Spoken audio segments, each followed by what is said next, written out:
এবার মাছ রান্না করব। অনেকগুলো রান্না করতে হবে। কপিগুলো ভাপিয়ে নিতেছি। ভালো করে কপিগুলো ভাপ দেওয়া শেষ। এদিকে মাছ, অনেক পিস মাছ রাখা হয়েছে, ভালো করে ধুয়ে। এবার এগুলোতে মশলা দিব। দিলাম হলুদের গুঁড়ো, অনেকগুলো দিলাম হলুদের গুঁড়ো, দিলাম মরিচ গুঁড়ো, বেশি বেশি দিয়ে রান্না করতে হয়। দিলাম লবণ, দিয়ে এখন কপিগুলো ভাপানো তুলে নিলাম। এগুলো ভালো করে ধুয়ে নিব যাতে গন্ধ না হয়।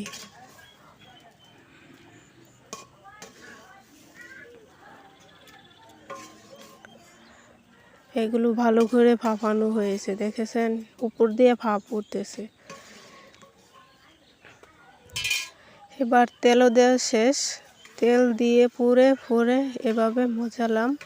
আজকে আমার ভিডিওটা একটু কাটা হয়ে গেছে, তাই এরকম সমস্যা হয়ে গেল, কিছু মনে করবেন না। আরেক ভিডিও দিব, তখন বুঝে নেবেন।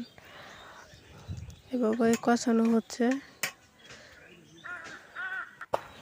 বেশি করে এভাবে পানি দিয়ে কষিয়ে নিলাম।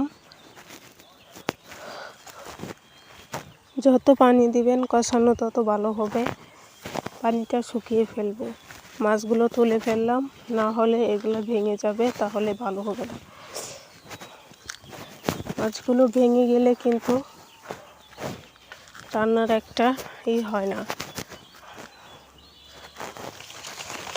একটা একটা করে মাছগুলো তুলে নিলাম।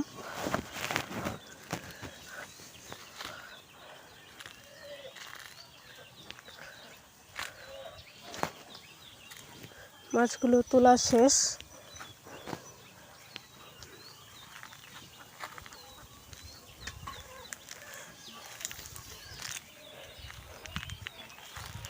অনেকগুলো মাছ রান্না করব আজকে। পানি শুকানো শেষ। এই যে এরকম তেল বের হবে যখন, তখনই তরকারিগুলো দিতে হবে। দেখবেন তেল বের হয়েছে কিনা এবং পানিটুকু শুকাইছে কিনা, সেটা দেখবেন ভালো করে। তাহলে কিন্তু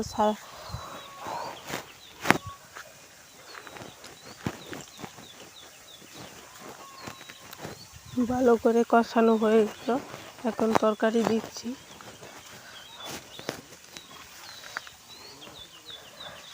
এই তরকারিগুলো ভালো করে ধুয়ে, ভালো করে চিপে, যাতে পানি না থাকে। পানি থাকলে পরে রান্নার সময় বেরিয়ে যায়, তাই ভাজা ভাজা হয় না তরকারি। পানিটুকু ভালো করে শুকিয়ে ভাজা ভাজা করে নেবেন এগুলো, তাহলে তরকারিটা ভালো হবে।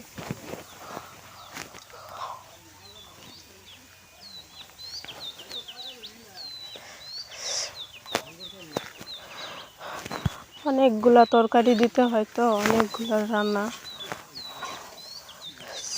৬-৭ জনের রান্না করতে হয়, তাই বেশি বেশি দিয়ে রান্না করতে হয়। কম হয় না তো, তাই একটু অসুবিধা হতে পারে।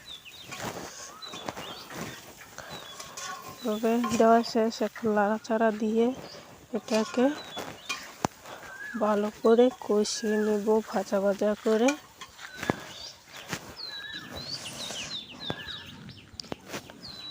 আমার রান্না প্রায় শেষ, এই হয়ে গেছে প্রায়। এখন পানি দিয়ে দিলাম 1 কাপ। 1 গ্লাস পানি দিয়ে দিবেন, যাতে উপরে এটা ঝোলের তরকারি হবে, তো তাই একটু এরকমই করতে হবে। ঝোলের তরকারি যদি